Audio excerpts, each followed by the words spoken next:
I can still feel the chill in my stomach from that moment. Everyone's eyes were on me while her words echoed throughout the hall. This is just my driver. The same party that my credit card had paid for, the same event that drained months of my savings. And there I was, reduced to a servant by someone who swore she loved me. But that public humiliation was only the end of a story that started very differently. Subscribe to the channel and leave your like to get access to more stories like this. I met Jessica at a networking event 2 years ago. I was presenting a digital marketing project when I noticed an elegant woman in the front row, taking detailed notes and nodding with interest. After my presentation, she came up to me, introduced herself as a corporate image consultant, and we exchanged business cards. Jessica had a magnetic presence, perfectly styled hair, designer clothes, and a sophisticated way of speaking that mixed in a few French expressions. I, on the other hand, came from a simple background. I worked as a marketing manager at a medium-sized company and saved every penny for the day I could open my own business. We started meeting for professional coffees that soon turned into dinners. Jessica would tell me about her work with important clients, her international trips, and her education at European schools. I was fascinated by her world, so different from mine. Our relationship moved fast. In 3 months, we were officially dating. A year later, we were engaged. Jessica had refined taste and showed it in every choice. Restaurants, clothes, decor. Sometimes she would comment on my wardrobe. "We need to update your look, honey. Those shirts don't suit a future entrepreneur."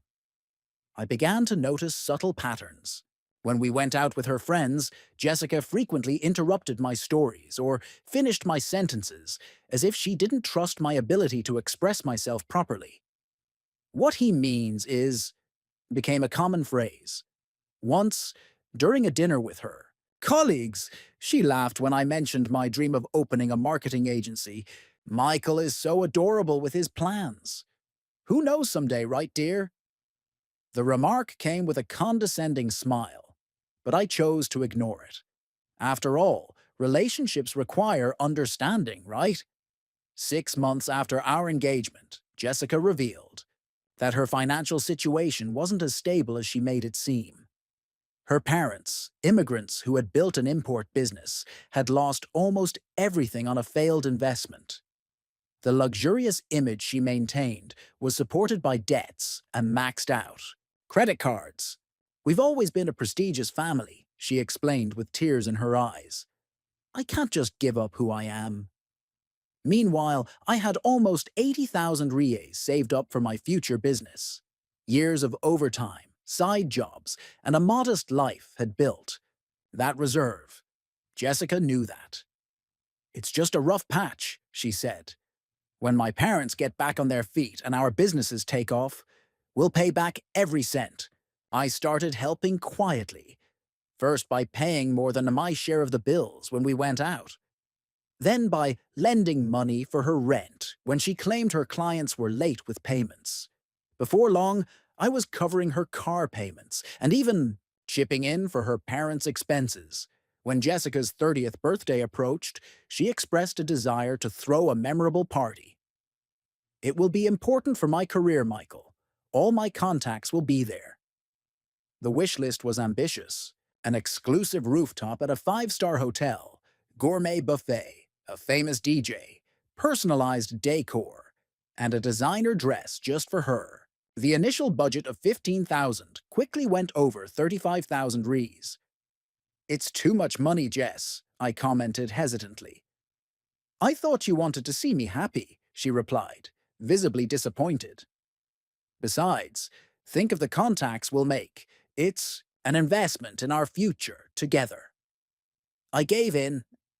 I signed the contracts, put the deposit on my card, and watched nearly half of my savings vanish in the party preparations. Jessica was radiant in the days leading up to the event, sending photos of her manicured nails, styled hair, and dress fittings. "You make me the happiest woman in the world," she said. And in that moment, Her smile seemed worth every cent. The day of the party arrived. The rooftop was impeccable. Hanging lights created an ethereal ambiance. Arrangements of white and gold flowers decorated the tables, and an LED dance floor pulsed to the rhythm of the background music. The view of the city made for a perfect photo backdrop. Jessica looked stunning in her turquoise dress with stone details, her hair pulled back in an elaborate bun. When I saw her, I truly believed that all the investment was worth it. She flashed me a quick smile before being swept away by a wave of elegant guests. I soon realized I was one of the few guests not wearing a custom suit. My dress shirt and blazer, which I considered my best outfit, looked plain in that setting. During the first hour, I tried to blend in, but Jessica was too busy with her guests to properly introduce me. Michael, could you check if the buffet is already serving the canapes? And tell the bartender that the champagne needs to be colder, she said, barely glancing at me as she embraced a woman wearing a dress that probably cost as much as a popular car. I became the behind-the-scenes host, solving small problems and making sure everything went smoothly while Jessica shone in the spotlight. I didn't mind at first. After all, it was her party, her special moment. Around 10 p.m., I noticed a particularly elegant group that had just arrived.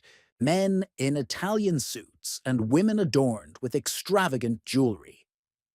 Jessica immediately left the group she was talking to and walked over to them with visible enthusiasm. From a distance, I watched as she led them to the bar. I decided to approach, hoping to finally be introduced to these people who were clearly important to her. When I got close, I heard Jessica animatedly talking about a trip she had recently taken to Milan. I didn't remember her mentioning that trip, so I assumed she was referring to something from the past. I positioned myself by her side and smiled, waiting to be included in the conversation. That's when one of the men, with a European accent and gold-framed glasses, asked, "And this gentleman is—" Jessica turned as if she had just noticed me.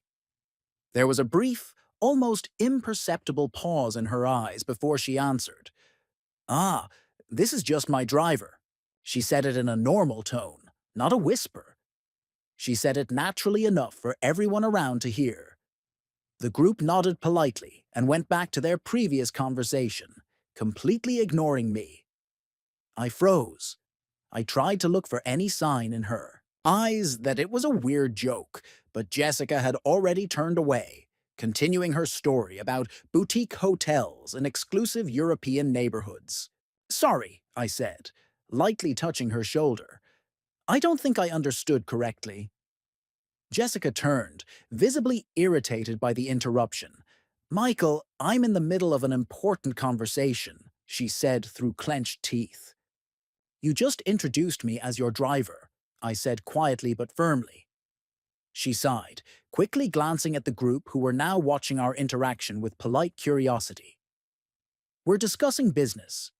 I didn't think it was important to get into personal details right now." "Personal details? I'm your fiancé, the person who paid for this party." One of the women in the group raised her eyebrows. Jessica noticed the atmosphere changing and forced a laugh.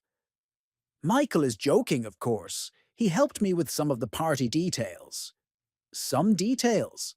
"Jessica, I paid for almost everything here." The group now looked visibly uncomfortable. Jessica gripped my arm tightly, pulling me a few steps away. "What are you doing?" she whispered furiously. "You're ruining my party and embarrassing me in front of very important people." "Are you saying I'm embarrassing you? You just reduced me to a servant." "Look, you should be grateful to be here," she snapped, losing her composure. "These people could change our lives. They don't need to know that I'm engaged to someone who still isn't up there. Do you understand that?" Those words hit me like a punch in the stomach. 2 years of relationship, tens of thousands of rials invested, wedding plans, all reduced to someone who still isn't up there. "I think I understand perfectly now," I replied. feeling a strange calm washing over me. Without saying another word, I turned and walked out. Jessica didn't follow. As the elevator descended, messages started coming into my phone. "You're being childish. Come back here now. Don't make a drama out of something so small. I'm trying to build connections for US." I ignored all of them. In the parking lot, sitting in my car, the same car that frequently drove Jessica to her appointments, which probably inspired her introduction, I took a deep breath. The feeling of humiliation was giving way to a clarity I had never felt before. I drove home on autopilot. Once in my apartment, I took off my blazer and sat on the couch, staring into nothingness. I remembered every time Jessica had subtly put me down, every condescending comment about my dreams, every time she had corrected my behavior in public. A pattern I had ignored for so long was now crystal clear. My phone wouldn't stop ringing. After half an hour, the messages changed tone. "Where are you? I need you here." "How am I going to explain your disappearance? People are asking for you. Please don't ruin this for me." Around midnight, the last message of the night came. "Are you going to make me pay for everything on my own too? The rest of the party has to be paid tomorrow." That message was the final push I needed. I opened the banking app and checked my balance. I transferred the money that hadn't been committed to the party into my savings account. Then, I called the credit card company and cancelled the authorization for future charges related to the event. Next, I wrote a simple email. "Jessica, I'm not your driver, your assistant, or your ATM. I won't pay for anything related to the party or any other aspect of your life anymore. Any amount I have invested is considered lost, just like the time I dedicated to us. Don't contact me again. Michael." I blocked her number and removed her from all my social networks. I turned off my phone and, for the first time in months, slept deeply, without waking up thinking about how I could help her with another financial problem. The next morning when I turned on my phone, there were dozens of missed calls and messages from unknown numbers, her friends trying to get in touch. I ignored them all. I called a locksmith and changed the locks on my apartment, even though I knew Jessica rarely came to my place, preferring that I go to her more upscale apartment. During the following week, I dedicated myself to work with renewed intensity. Colleagues noticed the change, but respected my silence on the matter. Jessica tried showing up at my work twice, but I instructed the reception not to let her in. At the end of that week, I received a formal email from her father, requesting a conversation. I replied briefly that there was nothing to discuss. He insisted, mentioning that Jessica was devastated and that it had been a misunderstanding.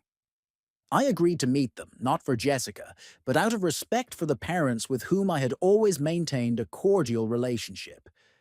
The following Sunday, Jessica's parents came to my apartment. Mr. and Mrs. Chen looked older than the last time I saw them. Her father, who had once been a confident businessman, now sat with a hunched posture and deep, dark circles under his eyes. Her mother, always elegant, was dressed much more simply than I had ever seen. "Michael, thank you for having us," Mr. Chen said as they sat on the living room sofa. Jessica wasn't with them, which relieved me. "Mr. and Mrs. Chen, I have always held great respect for you both," I replied sincerely. Mrs. Chen held my hands in hers. "Michael, we know our daughter. We know that sometimes she can be complicated, but she really loves you," Mr. Chen continued. "What happened at the party was unforgivable. We're not here to excuse her, but Jessica is truly remorseful. We've never seen her so shaken." I listened patiently as they detailed how Jessica had cried for days, how she admitted to having made a terrible mistake, how she was willing to do anything to fix the situation. "She's always been an ambitious girl," her mother explained. "Since she was little, she wanted to impress people. The loss of our business was a very hard blow for her." "I understand that you're hurt," Mr. Chen continued, But we all make mistakes. Jessica never meant to hurt you. It was a lapse in judgment. I let them say everything they wanted. I offered coffee, water. I listened to their stories about how Jessica always struggled to balance her social ambitions with genuine relationships, how she had grown up believing that status was essential for happiness. What she did was wrong, but it doesn't define who she really is, Mr. Chen insisted. She's willing to seek therapy, to work on it. Michael, Mrs. Chen squeezed my hands harder. Our daughter never begged for anything in her life, but now she's begging for a chance to talk to you. I took a deep breath before replying. Mr. and Mrs. Chen, I have a lot of affection for you. I've always admired how you built a family in a foreign country, how you started a life from scratch. That kind of courage and dignity is inspiring. I paused to gather my thoughts. But what happened at the party wasn't an isolated incident. It was the culmination of a pattern. Jessica didn't disrespect me just that night. She did it consistently, in both small and big ways, throughout our relationship, and I allowed it. She's young, Michael. She's still learning, her father argued. Jessica's 30 years old, I replied gently. She's an adult making conscious choices, and her choices have repeatedly shown that social status and appearances matter more to her than respect and honesty. Mrs. Chen began to cry silently. Her husband put his arm around her shoulders. Everyone learns different lessons in life, I continued. The lesson I learned is about self-worth, about not letting someone define or diminish me, no matter how much I think I love them.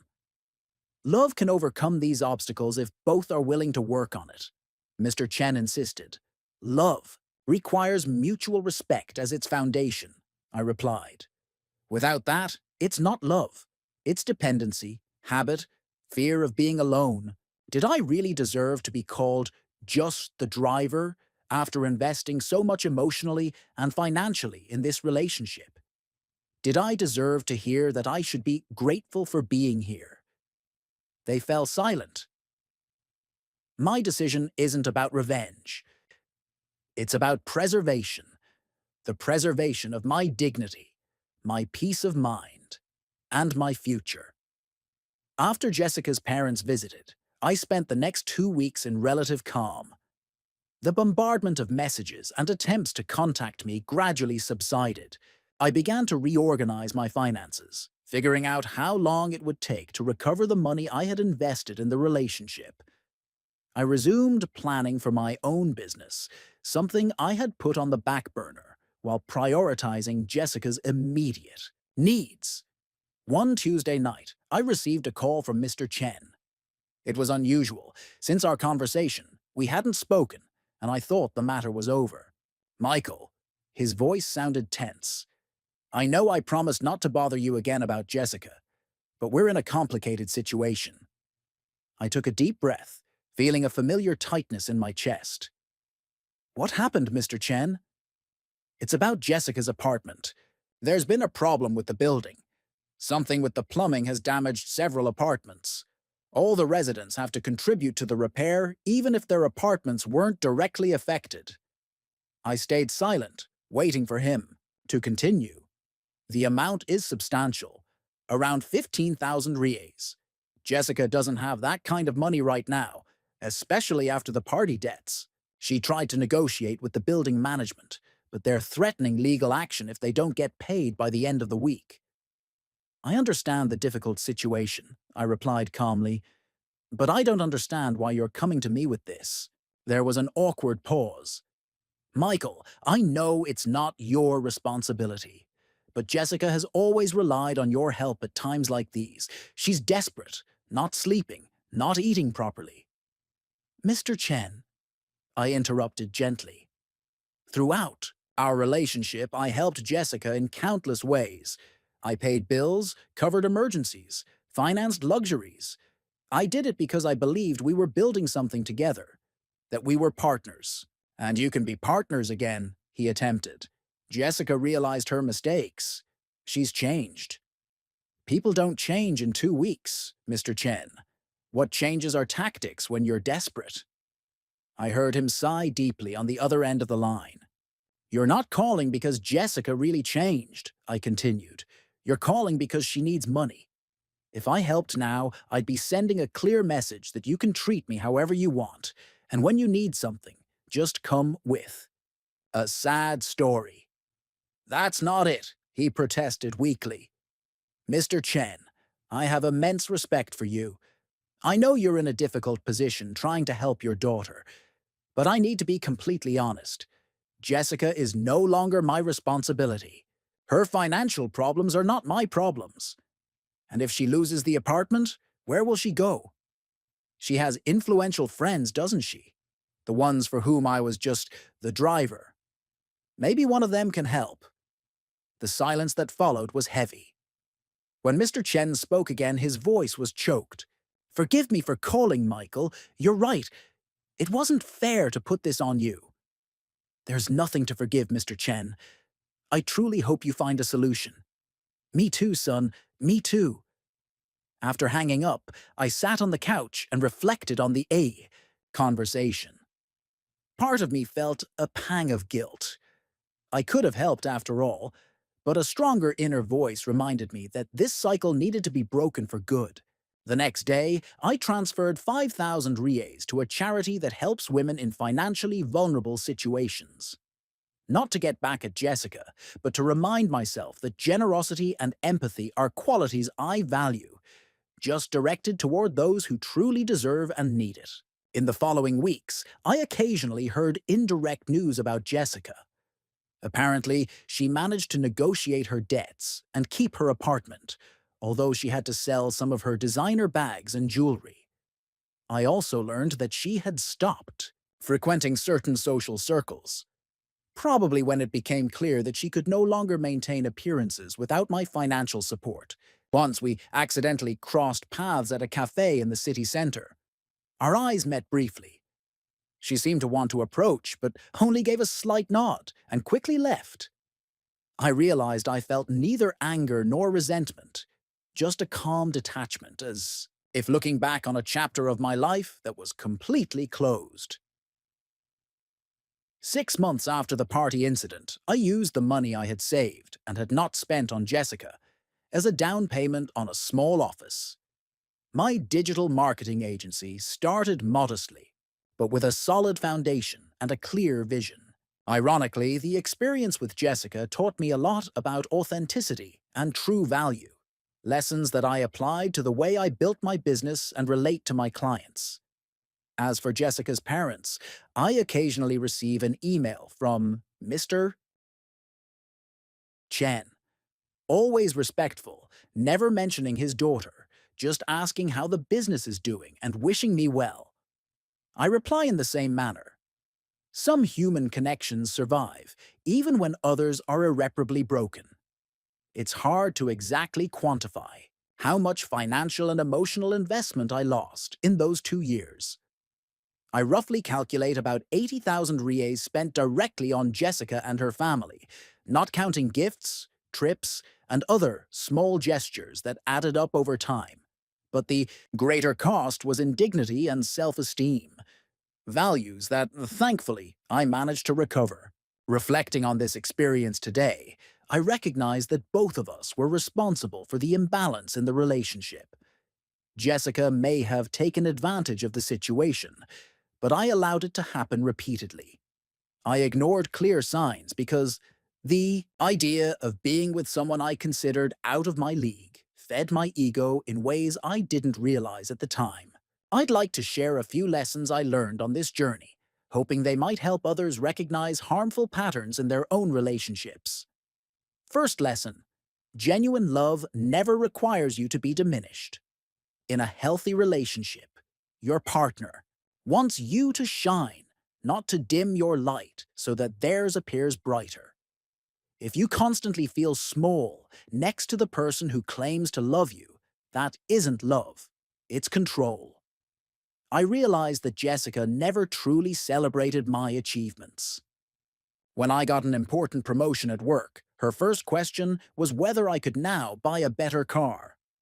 When I shared ideas for my business, she subtly suggested that maybe I wasn't ready. A partner who loves you finds genuine joy in your success. They don't see your accomplishments merely as resources to be exploited. Second lesson, generosity should be reciprocal, even if in different ways. I'm not just talking about money. Balanced relationships involve both giving and receiving. Attention, respect, understanding, emotional support. If you're always giving more than you receive in every aspect, you're not in a relationship. You're providing a service. With Jessica, I was always the first to change my plans, make compromises, and lend a hand. I thought that showed my commitment, but in reality, it set a dangerous precedent that my needs and limits were negotiable while hers were fixed and untouchable. Third lesson, people show who they really are when they aren't trying to impress. Pay attention to how your partner treats people who can offer them nothing. Waiters, receptionists, cleaning staff. Notice how they react when things go wrong. Those moments reveal character much more than grand, planned gestures. Jessica could smile charmingly at restaurant managers and influential people, but she treated service staff with impatience and condescension. At first, I attributed that to stress or a bad day, but a consistent pattern emerged. She only valued people for what they could offer her. Fourth lesson, never confuse dependence with love. There were moments when Jessica seemed to really want me around, moments of genuine vulnerability and connection. But over time, I noticed that those moments often coincided with her financial or social needs. When I couldn't or wouldn't meet those needs, her love visibly cooled off.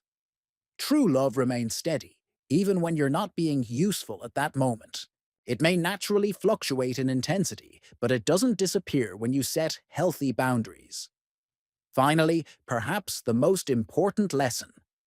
Your value isn't determined by who chooses to stay with you, but by who you choose to be regardless of who's by your side. For a long time, part of my identity was tied to being Jessica's fiancé, as if being with someone I considered exceptional somehow made me exceptional by association. Today, almost 2 years after that fateful birthday party, my life has taken a completely different turn. My agency is growing. I have personal and professional relationships built on mutual respect, and I've even started dating someone who values authenticity over status. But most importantly, I learned not to compromise my dignity for acceptance or affection. I recognize that my story isn't unique. Many people, both men and women, stay in unbalanced relationships out of fear of loneliness, low self-esteem, or the genuine belief that by giving a little more, you will eventually be valued. If you identified with any part of my experience, I want you to know there is a critical difference between commitment and self-annihilation. Healthy relationships require the former, but never the latter. And if you're now in a place where you're ignoring red flags, rationalizing disrespectful behavior, believing that you just need to give a little more to finally be appreciated, remember that sometimes the bravest act of self-love is to recognize that you deserve more and have the courage to move on. Looking back at that night at the party, I realized that Jessica did me an immeasurable favor. By openly calling me just your driver, she finally made it impossible for me to keep ignoring the truth I had avoided for so long. Sometimes we need that moment of complete clarity to see what has been right in front of us all along. Subscribe to the channel and leave your like to get access to more stories like this. The question I'd like to leave you with is, what signs are you ignoring in your own life? What inconvenient truths about your relationships have you been avoiding? Remember that setting healthy boundaries isn't selfish, it's self-preservation. And you can't truly give love to others unless you first learn to respect it in yourself.